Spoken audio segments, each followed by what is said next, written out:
Hello everybody, my name is Curtis. I am with Trimble Loaderate, a Western Canada distributor, and making this video today because I understand there's some questions on how to add data values to products, product list, uh, truck truck numbers, customers, that type of thing. So I'll show you basically how to do it. Let's dig right into this here. So I've got a 2180 indicator powered up here. I have my user manual right here. I will show you what it looks like with the data fields off and with them on. So some of this assumes that your local installer has turned on the data field option. So for instance, this is a brand new indicator. If I go to hit the menu button, we can see all we basically have are products that we can keep track of. We have no trucks or ability to track trucks or pit locations or customers or anything like that. I'll show you what it looks like with it on. Alright, so now when I look at my indicator, I go press the menu button, I have configured some data fields to be opened for customers, trucks, and let's say a location. We have 8 available data fields. And now if I press my menu button, I can see now that I have product will always be there. Now I have one open for customer, truck, and just the location, pit location. The product data field is actually a code protected data field, so you can't actually access it without an access code, but I would suggest contacting your nearest distributor and have them allow you access to be able to add products. So now I have entered an access code and I am in the product menu where it'll allow me to start to enter specific names. So we can see right here our product 1 field is highlighted. So now if I press enter, what I normally do is I'll just hit the C button to what I call clear the slate. And then I'll cycle through my keypad here. So let's say I want to add sand. So I'm just going to cycle through the keypad till the right letter comes up. I generally do all capitals, but you do whatever makes sense on your end. As soon as we have sand, I'll press enter to save. I'll scroll down, we'll hit clear. Let's do a 3/4 inch crush. So we'll go 3, punctuation, oops, 3/4. Your user manual will show where the punctuation, which is your 0, your 1, and your tip-off button will have a bunch of punctuation. So I have 3/4. I'm going to press down on my keypad. Down advances the cursor. Up retracts it. So we wanted to put 3/4 crush. So we'll go crush.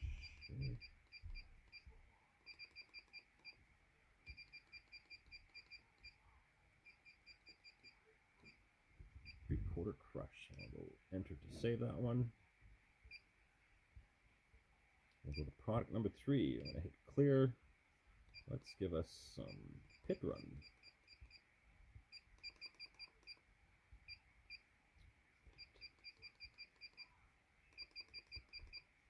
Pit run. Save it. And really that's all you're doing. You're just going down to the next available field, pressing enter, hit clear, and now we're going to enter drain rock.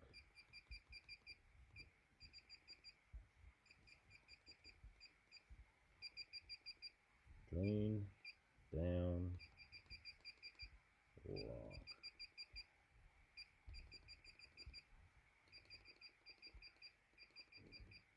Drain rock.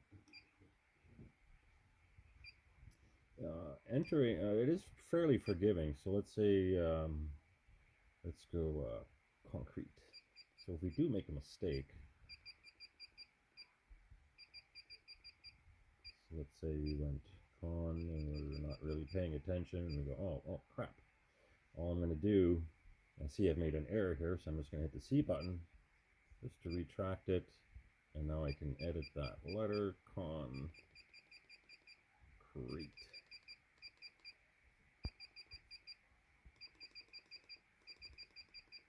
Oops. And you can see I'm not, if I know I've errored on the letter, I'll just keep cycling through the keypad till it cycles back around. Concrete. Dust. Concrete dust. And enter to save. Back out. See, it's already on sand. So I can either hit the menu button and now scroll through. Let's say we want pit run.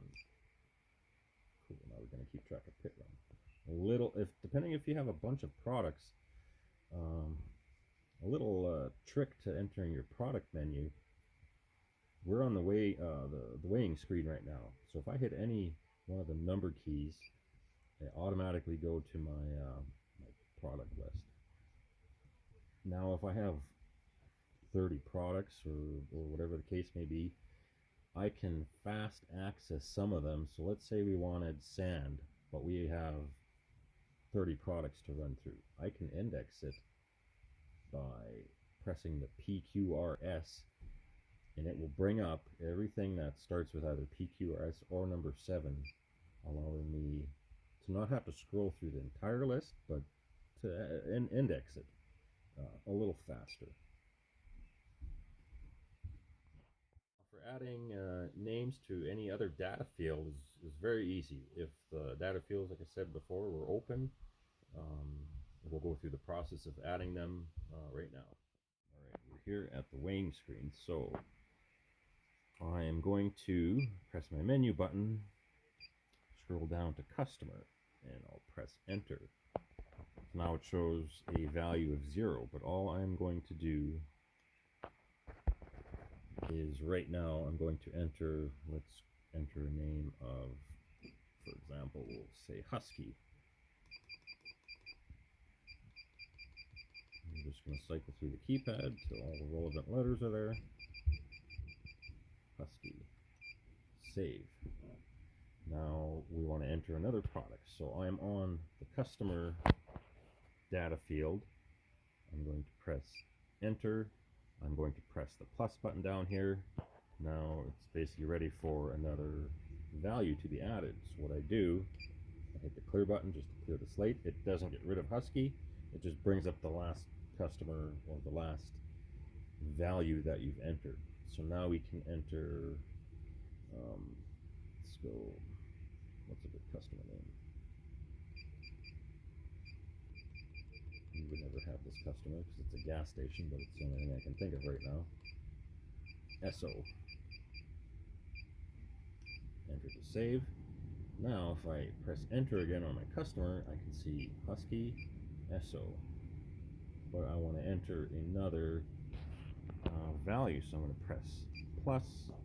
There it brings up the last one I've entered.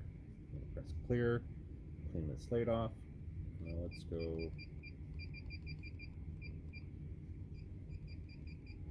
And we'll enter shell.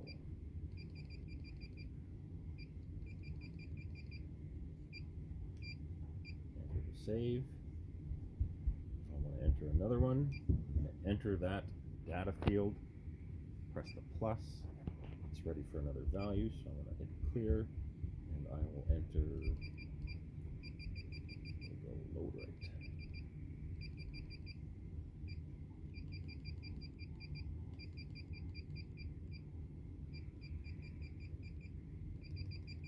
Load right. So now we've got 4 customers entered. Husky, SO, shell, and load rate. So I can just scroll up or down to the relevant one, press enter. Now we're keeping track of sand for Husky. Any data field that is open, you are going to add values in the same fashion. So if I'm going to scroll down to truck, press enter. Now we have truck, let's go truck A. D56. Enter. And you may have multiple trucks on site, so all we do now, we've entered our truck data field. We're just going to press the plus button. We're ready for another value. Now we can go C64.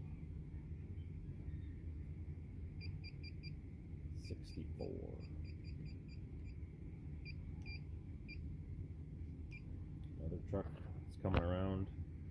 Press the plus button to add another value. Hit clear. And now we also have D56.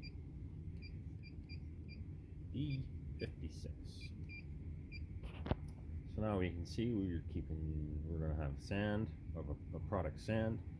The customer Husky. Truck 56 is coming by. Location. That could just be, we can even just say North Pit.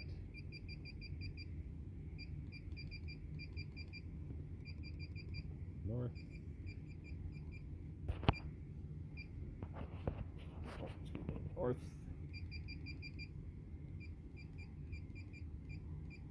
North Pit.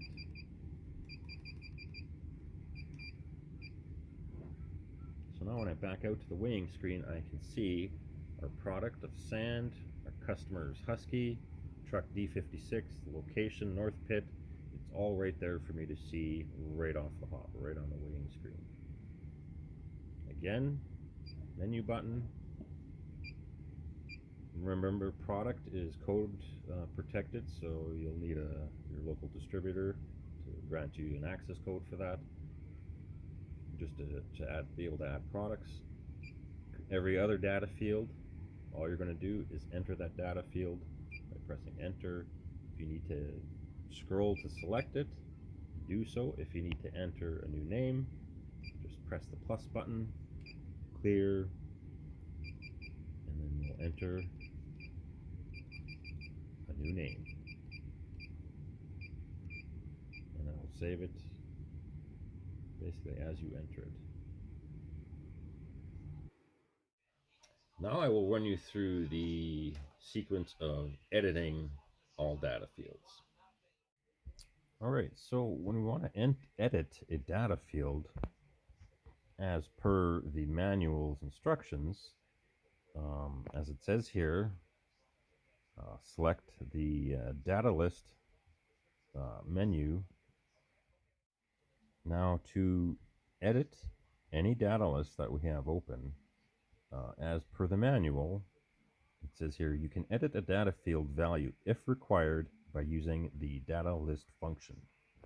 The data list function is off of the wrench button. Scroll down to data list, and depending on what data fields we have open, I'm going to press enter. It'll allow me to edit the customer. I'll scroll down. It'll allow me to edit the truck.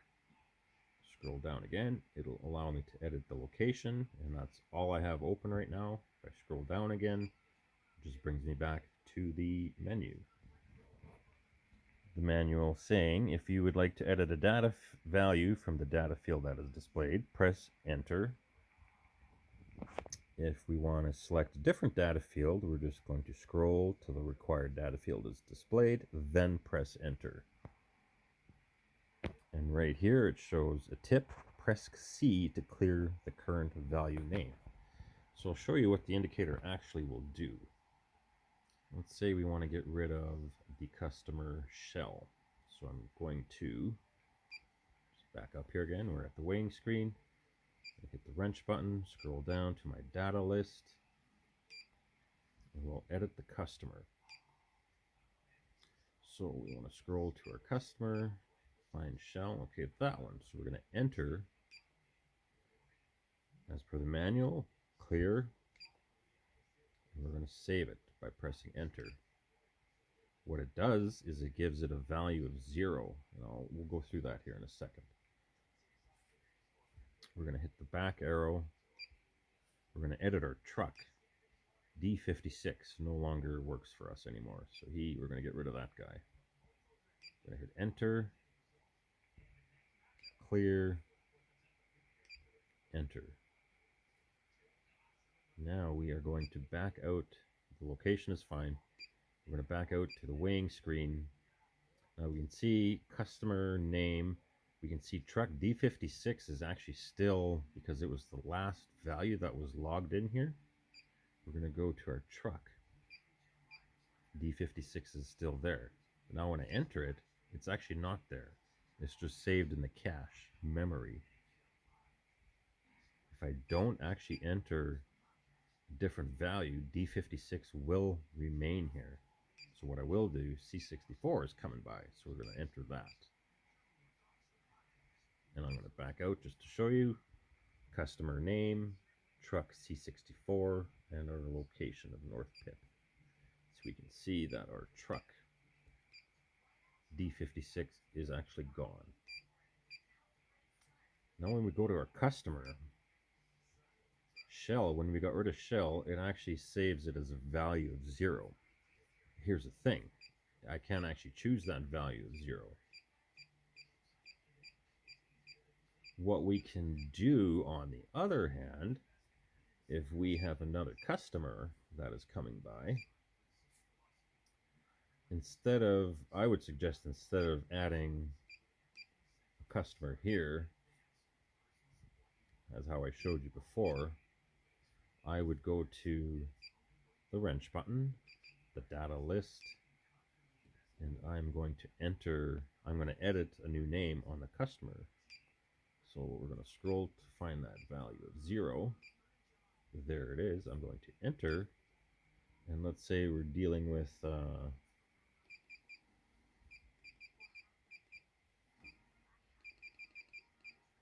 Bill. And press enter to save. So now when I actually back out, we're not going to edit the truck. I'm not going to edit the location. Menu. Name. Bill is now there, and I can enter Bill if I want. So that all being said, just so you don't have a bunch of 0 values, by editing them, saving them as a value of 0, we can just go to our data list, go to our customer or whichever relevant data field, find the blank one, and just re-enter a new name on that highlighted one, and press enter to save. Oops, didn't want to do that. Let's just back up. It should remain there, which it did.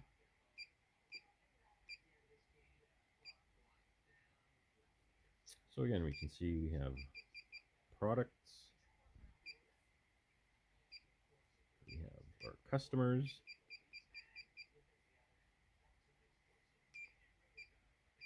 we have our trucks, only 2 trucks right now, and our location.